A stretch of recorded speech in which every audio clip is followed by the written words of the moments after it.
Добри каматни услови и висок интерес за двете еврообврзници преку кои државата се задолжи 1 милиарда евра. Министерката за финансии Гордана Кочовска-Димитриевска смета дека високиот интерес и вкупната понуда од 4 милиарди евра за еврообврзниците е потврда за доверба на странските инвеститори за финансиските политики на државата.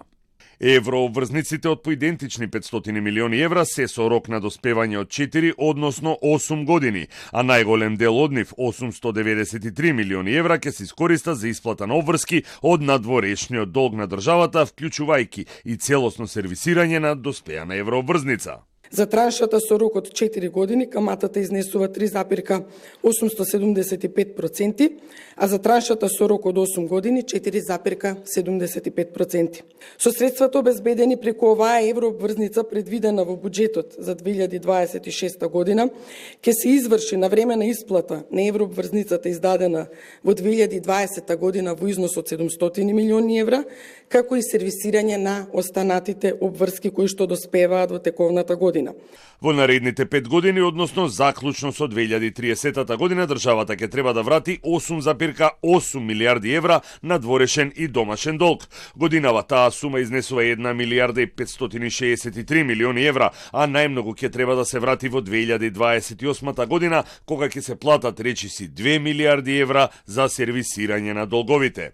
Јавниот долг на државата во третиот квартал од минатата година изнесува 57,6% од БДП, односно 9,7 милиарди евра.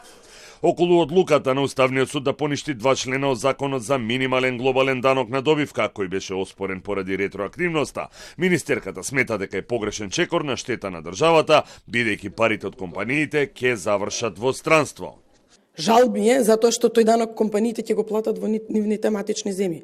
Целта на минималниот глобален данок е да не избегаат парите и компаниите да ги платат во нивните матични земји, туку да ги платат тука. Значи компаниите не можат да избегаат од обврската да го платат тој данок. А ако ова се случило, па ќе кажам жалам, тоа значи дека некој оди очигледно против оваа држава. Околу солидарниот данок преку кој државата собра 49 милиони евра, а потоа беше поништен од Уставниот суд.